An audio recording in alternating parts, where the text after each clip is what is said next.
ومن يضلل فلا هادي له أشهد أن لا إله إلا الله وحده لا شريك له وأشهد أن محمدا عبده ورسوله وصفيه من خلقه وخليله صلوات ربي وسلامه عليه وعلى آله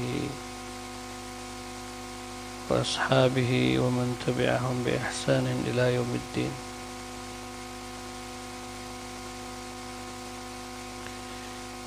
أيها الإخوة رحمني ورحمكم الله.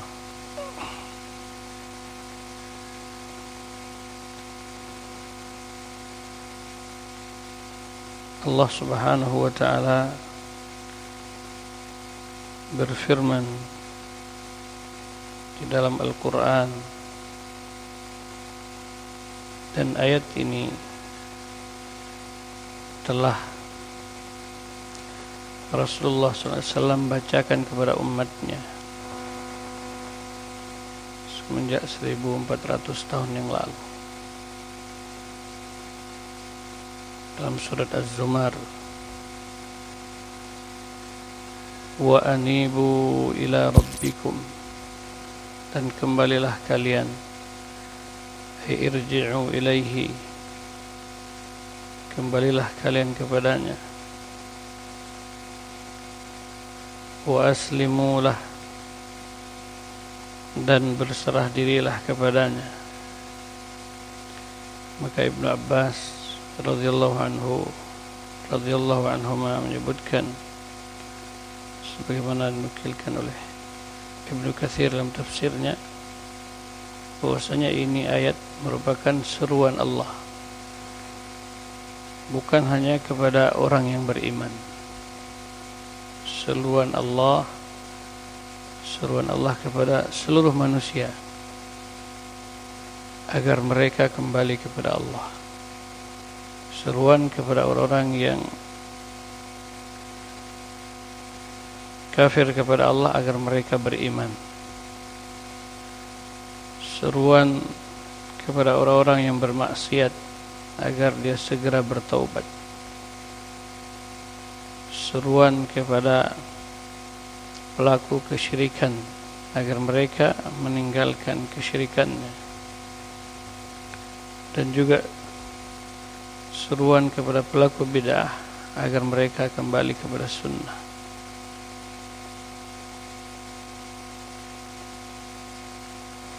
Wa anibu ila rabbikum wa aslimu lah.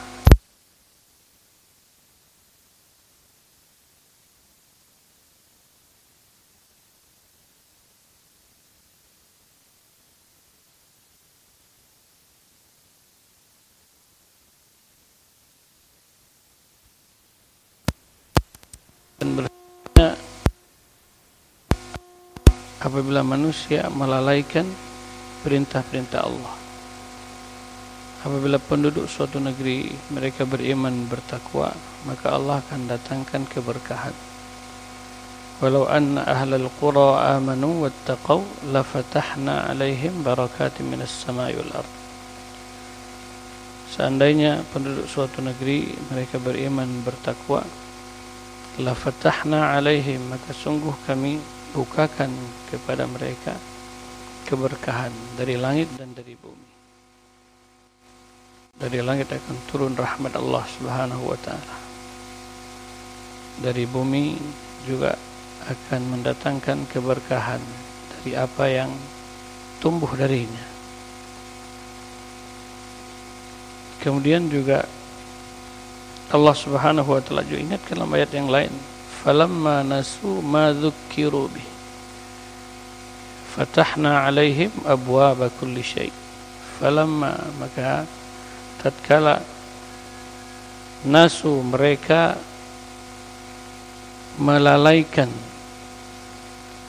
melupakan, ma dzukkiru bih, apa yang diingatkan kepada mereka dengannya, itu agar bertaubat, agar beriman, meninggalkan perbuatan-perbuatan syirik, perbuatan-perbuatan maksiat. Fatahna alaihim abwaaba kulli syai', kami bukakan kepada mereka abwaba kulli syai', pintu-pintu kesenangan. Dalam tafsir disebutkan semua bentuk kesenangan Allah bukakan kepada mereka. Maka keuntungan dunia bukan berarti Allah cinta. Kemewahan dunia yang dimiliki oleh manusia bukan berarti Allah cinta kepada mereka. Bisa jadi ini adalah teguran dan hukuman dari Allah, sehingga mereka lalai dari beribadah kepada Allah. Kalau dunia yang mereka jalankan menyebabkan dia lalai dan jauh dari Allah, maka itu pertanda hukuman dari Allah Subhanahu wa taala. Karena dalam ayat tadi Allah SWT bukakan kepada mereka pintu-pintu kesenangan. Hatta idza farihu, dari harta, anak-anak, jabatan, semua Allah bukakan. Sampai mereka farihu, begitu bergembira dengan mendapatkan tersebut.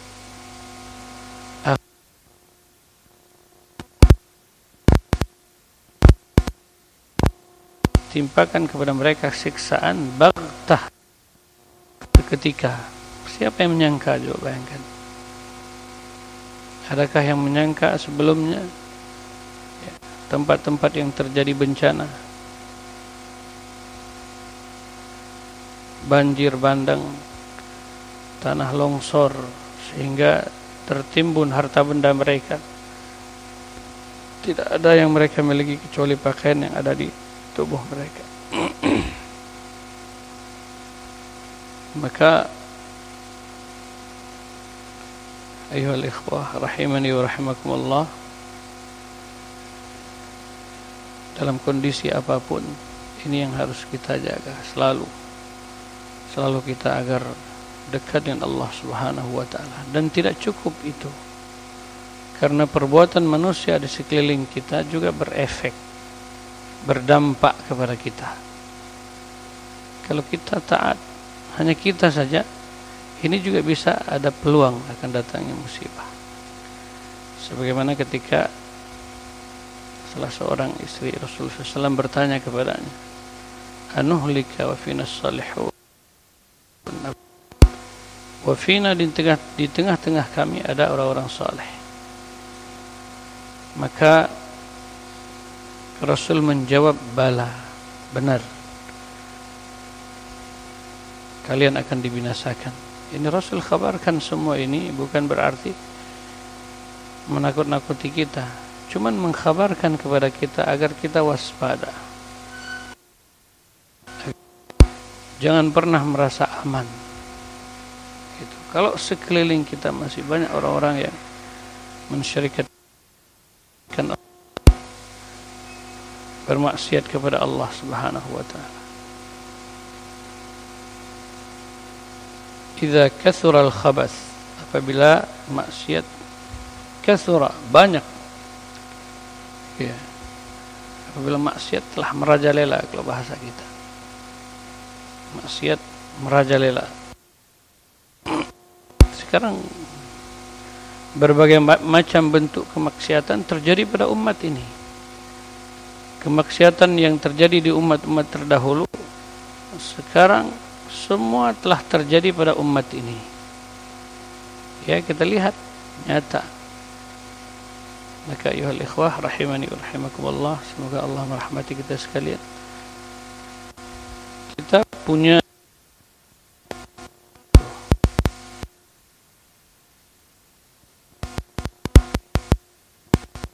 mereka ke jalan Allah dan menasihati mereka agar meninggalkan kemaksiatan sebatas dengan kemampuan kita. Karena Allah Subhanahu wa taala berfirman dalam Al-Qur'an, dalam surat Al-Baqarah ayat 30, wa idz qala rabbuka lil malaikah, dan ingat ketika Allah berfirman kepada malaikat, inni, sesungguhnya aku, itu aku Allah ja'ilun fil ardi khalifah, ja'ilun fil ardi khalifah, sesungguhnya aku jadikan khalifah, aku akan jadikan khalifah fil ard. Maka dalam tafsir makna ayat itu disebutkan apa yang dimaksud khalifah di situ. Ya. Disebutkan oleh ulama tafsir sebagai khalifah dia punya tugas. Apa tugasnya? Lil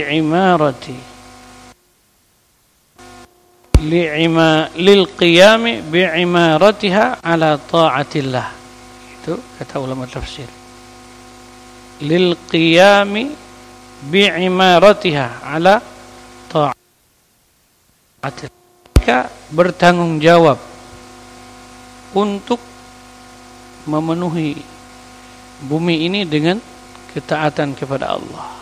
Itu tugas manusia, tujuan Allah menciptakan.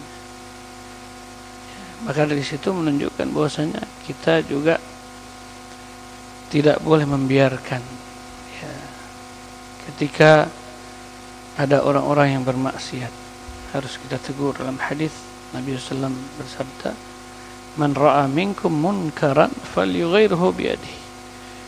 Barang siapa yang melihat kemungkaran setelah syirik adalah meninggalkan salat. Sekarang berapa banyak orang meninggalkan salat? Seakan itu perkara biasa. Ya, bukan, mereka tidak khawatir kalau itu termasuk perbuatan yang bisa mendatangkan kemurkaan Allah. Orang hanya melihat, bahkan tidak lagi mengenal yang ma'ruf dengan yang mungkar. Sebenarnya Rasul gambarkan seakan-akan manusia saat ini itu hatinya seperti cangkir yang terbalik, kalkuzi mujakhiyah, la ya'rifu ma'rufan wa la yunkiru munkaran. Yang ma'ruf tidak kenal. Kalau wanita berjalan dengan laki-laki yang bukan mahramnya sudah dianggap biasa. Orang meninggalkan salat sudah tidak lagi dianggap kemungkaran. Sehingga zaman seperti ini maka kita harus berupaya untuk ya, sebagaimana Rasul wasiatkan, man ra'a minkum munkaran, barang siapa, ini umum lafadznya kepada siapapun yang melihat kemungkaran, ya, falyughayyirhu biyadihi, maka hendaklah dia merubah dengan tangannya. Ya, merubah dengan tangannya ini haknya penguasa. Memaksa mereka untuk beribadah kepada Allah. Boleh bagi penguasa untuk memaksa orang-orang yang tidak salat agar dia salat. Bahkan pendapat para ulama kita, ya, pendapat para imam mazhab. Jadi berhak bagi penguasa untuk menyuruh dan memaksa manusia agar orang-orang, terutama orang yang beriman, orang Islam, untuk mereka menjaga perintah-perintah Allah Subhanahu wa taala. Man ra'a minkum munkaran falyughayyirhu biyadihi. Fa in lam yastati', kalau dia tidak mampu dengan tangannya, bukan penguasa, sebagai rakyat, fa bilisani, hendaklah dia merubah dengan lisannya. Ya, jadi dalam hadis ini Allah sebutkan dengan lafaz umum siapapun. Ya, maka dari situ sebatas kemampuan minimal keluarga kita, tetangga kita berupaya. Fa in lam yastati' fa biqalbihi. Kalau juga tidak mampu dengan lisan, maka dengan hatinya. Wa dzalika adhaful iman, dan ini adhaful iman, ini iman yang paling lemah. Hadis ini, dalam hadis ini Allah SWT menunjukkan bahwasanya Apa Rasul mengisyaratkan kepada kita berarti ada tingkatan keimanan. Itu berarti iman yang paling lemah dia hanya mengingkari kemungkaran dengan hatinya. Wa dzalika adhaful iman. Ini iman yang paling lemah. Ya, iman yang paling lemah. Dan ini harus ya kita berusaha dengannya. Tidak boleh terlena dengan kemaksiatan. Jangan sampai kita setuju dengan perbuatan-perbuatan tersebut. Ya. Sehingga hati itu akan hitam. Tidak kenal yang ma'ruf dan apalagi berharap untuk mencegah yang mungkar. Nah, ini terjadi saat ini di tengah-tengah manusia. Bahkan di tengah-tengah kaum muslimin. Karena apa? Karena jauhnya mereka dari ilmu. Maka ajak mereka, kalau kita tidak mampu, maka ajak mereka kepada ilmu. Kita ajak mereka untuk belajar. Gitu. Ajak mereka untuk selalu hadir dalam majelis-majelis ilmu. Gitu. Itulah solusi agar dia mendapatkan nasihat. Kalau kita yang menasihati mungkin tidak bisa. Tapi dengan mengajak mereka kepada majelis ilmu, maka mereka akan sadar. Ya, sebagaimana dalam asar sahih dari Umar bin Khattab. Ya. Seseorang ya, keluar dari rumahnya membawa dosa seperti gunung Tihamah, gunung yang besar.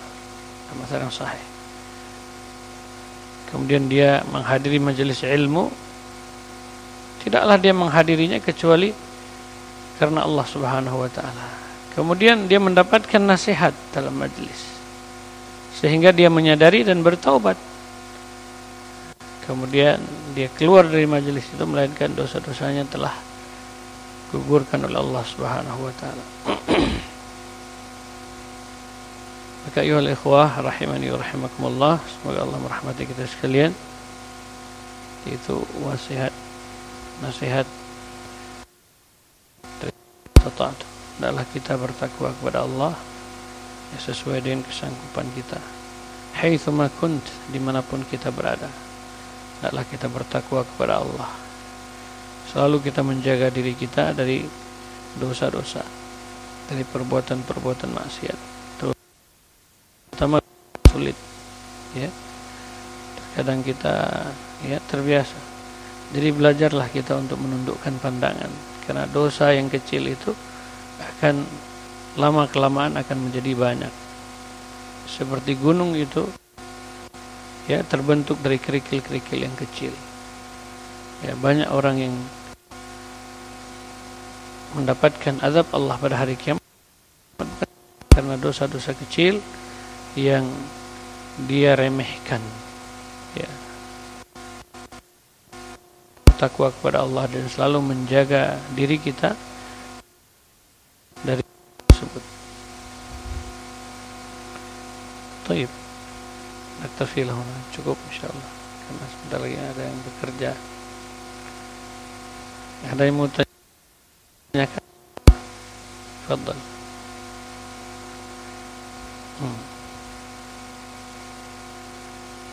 Assalamualaikum.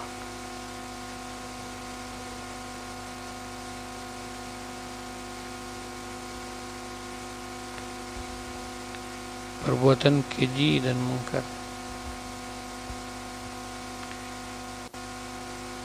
Fahsya wal mungkar. Ya. Kedua-duanya perbedaan antara dosa perbuatan keji dan mungkar.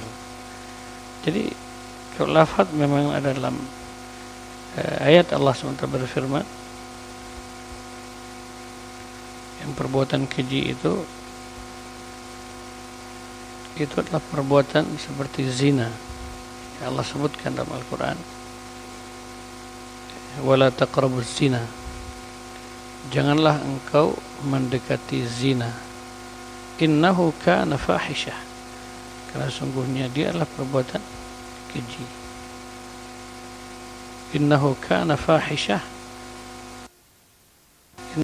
sa'a sabila, dan jalan yang buruk untuk dilalui. Ya. Itulah perbuatan keji, artinya perbuatan yang menjijikkan yang menyebabkan seseorang dihinakan oleh Allah Subhanahu wa taala di dunia dan di akhirat.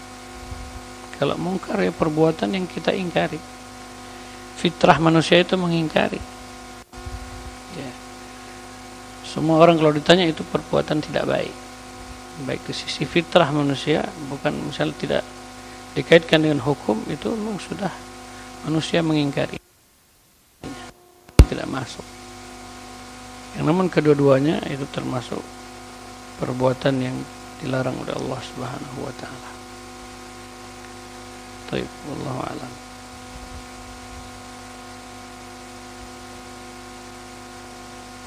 Nah,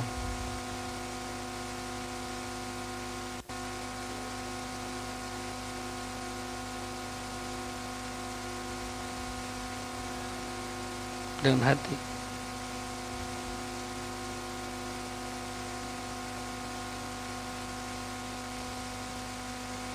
Ya. Ya itulah ukuran kita. Gitu. Makanya kalau ingin iman kita meningkat, kita berani mendatanginya dengan baik-baik. Ya, wajadilhum billati hiya ahsan. Berdebat dengan mereka dengan yang lebih baik. Kalau dia salah diluruskan. Berarti meningkat tahap keimanannya. Seperti itu. Karena Nabi menyebutkan adhaful iman itu membenci atau mengingkari dengan hatinya. Wadzalika adhaful iman, itu iman yang paling lemah. Makanya para sahabat dahulu, bahkan kami ketika di Darul Hadis dulu, itu tidak pernah terjadi kemungkaran di tengah-tengah kita, artinya kemaksiatan, kadang keliru atau orang baru, melainkan langsung didatangi dan dinasihati. Gitu.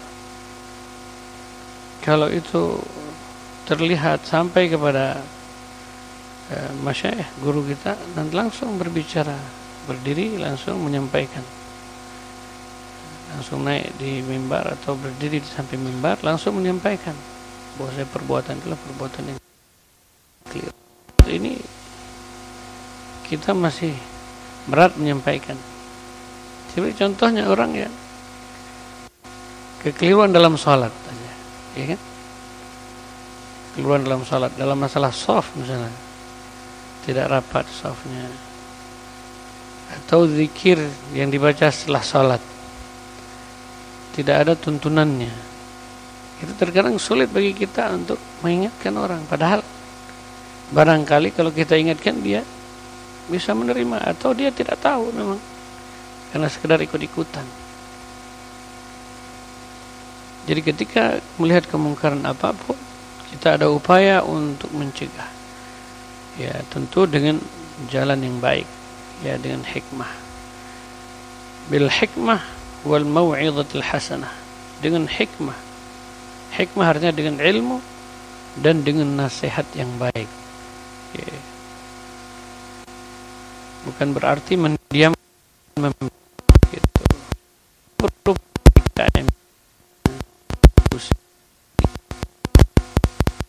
atau kita misalnya dalam bacaannya kita masuk. Jadi mungkar bukan hanya orang bernyanyi di pinggir jalan, karaoke, tapi ini yang di masjid orang lupakan gitu. Jadi makanya kenapa terkadang saya ketika di masjid saya lihat ada itu, saya langsung bahas di sini. Kenapa kita bahas langsung? Itu dia tidak tahu. Jangan takut. Untuk apa kita takut? Apa yang kita takutkan? Tidak usah. Karena Allah SWT berfirman dalam Al-Quran, wa qulil haqqu mir rabbikum. Sampaikanlah kebenaran, yang kebenaran tersebut itu datang dari Allah. Kita sudah tahu kebenaran sekarang. Ya, sudah tahu kebenaran, sudah bisa membedakan antara yang hak dan yang batil. Banyak orang yang belum bisa membedakan. Maka di situ kita berkewajiban. Kalau tidak mampu berarti kita iman kita masih lemah. Kalau hanya sekedar membenci. Bayangkan kalau tidak menyadari kalau itu maksiat. kantor kita kan, ikhtilat, ya kan, laki perempuan. Kalau kita sudah terbiasa tidak lagi menyadari, padahal bisa dibuat ruangan khusus wanita. Ini laki-laki tidak sulit kok. Buktinya sekarang, zaman seperti sekarang, orang diatur, mudah nggak diatur oleh pemerintah? Mudah kan? Pakai masker semua, kalau tidak tangkap. Ya, semua orang ikut bermasker. Padahal ini untuk keselamatan dunia, misalnya, hanya keselamatan di dunia. Tapi tidakkah mereka peduli kepada keselamatan akhirat yang sifatnya kekal? Membiarkan tidak berupaya untuk seperti itu supaya manusia bebas ikhtilat. Padahal banyak terjadi pelecehan terhadap manusia, kaum wanita. Itu yang jadi permasalahan. Jadi simpel, mudah, boleh kita usulkan kepada atasan kita seperti ini, karena ini bertentangan dengan hadis Nabi SAW. Tidak boleh Rasul melarang ikhtilat. Boleh kita sampaikan itu dengan baik-baik dalilnya seperti itu. Jadi kalau kita tidak berupaya, ya itulah tadi, akan terus tidak akan pernah berubah selamanya, iya kan? Tidak akan pernah berubah selamanya akan seperti itu. Tapi kalau kita berupaya, mungkin 1-2 hari, lama kelamaan pasti. Kalau setiap orang menyuarakan, satu instansi dia suarakan, instansi yang lain disuarakan juga, di sana suarakan juga, ya terus. Jadi lama-lama orang akan mengambil hikmah. Apalagi kita sampaikan kepada mereka bahayanya maksiat, itulah akan turunnya azab Allah Subhanahu wa taala. Falamma nasu ma dzukiru bih fatahna 'alaihim abwaaba kulli syai' hatta idza farihu akhadnahum baghtah. Ketika ditimpa musibah semua kena, anak kecil, orang tua yang tidak bersalah, itu semua merata azabnya. Itu yang dikhawatirkan. Makanya hendaklah kita belajar, berusaha memulai itu, mengajak mereka, terutama kalau kita ajak kepada majelis ilmu, insyaallah insyaallah.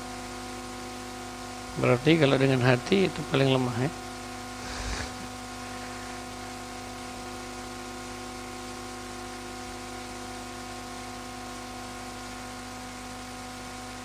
Jadi dalam ayat itu Allah ciptakan manusia, di samping mereka untuk beribadah, dia punya tujuan, ya. Wa ma khalaqtul jinna wal insa illa liya'budun, liwahhiduni, kata Ibn Abbas, untuk mentauhidkanku. Tapi juga ini lil qiyami bi imaratiha ala ta'atillah. Ini tugas manusia diciptakan sebagai khalifah. Berarti kita bertanggung jawab bukan hanya sekitar kita, tapi di bumi ini. Dalam ayat yang lain Allah berjanji, wa'adallahu alladhina amanu wa 'amilus shalihat. Wa'adallahu alladhina amanu wa 'amilus shalihat la yastakhlifannahum fil ard kama istakhlafa alladhina min qablihim.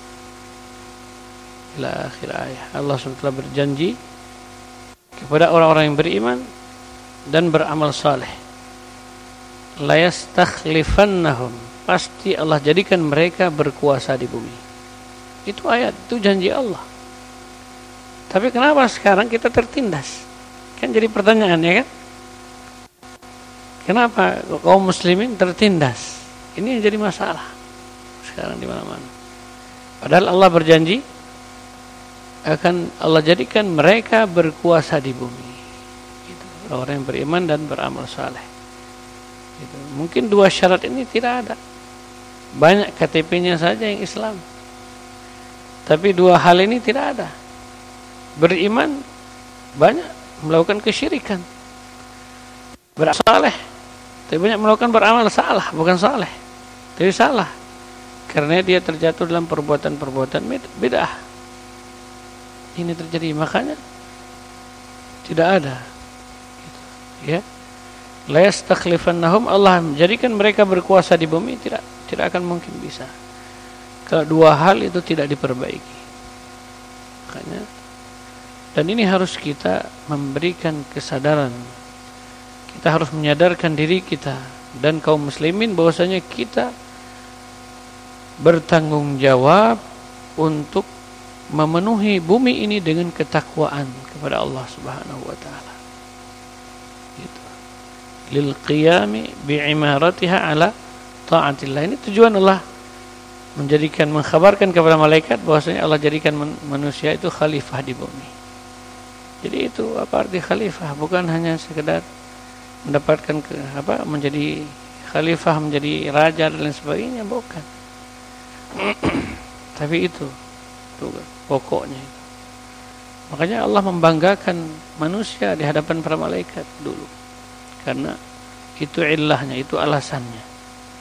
Itu agar bumi ini penuh dengan ketaatan kepada Allah. Kalau sekarang kebalikannya, ya kan? Sekarang penuh dengan apa? Makanya harus, ya, setiap kemaksiatan itu akan mendatangkan kemurkaan Allah. Itu harus hati-hati kita. Itu harus hati-hati. Maksudnya kemurkaan itu, kemaksiatan itu mendatangkan kemurkaan Allah. Itu azab Allah itu dekat. Baik.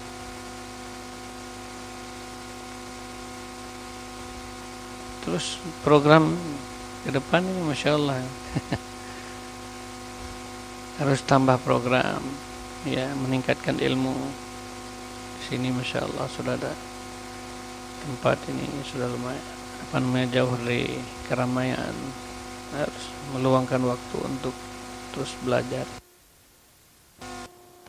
kemudian juga setelah kita belajar, buahnya ilmu itu adalah beramal dengannya dan menyampaikan. Ya, itu termasuk amal jariah kita. Ya, menyampaikan satu ayat yang sudah kita pelajari itu termasuk jariah. Selama ayat itu dibacakan, kita akan terus mendapatkan pahalanya. Baik. Ada yang lain?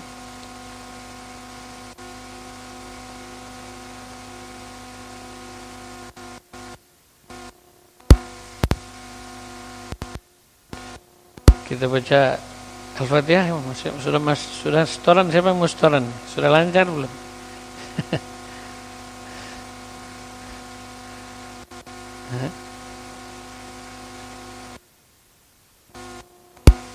Yang penting Al-Fatihah ini rukun dari rukun salat.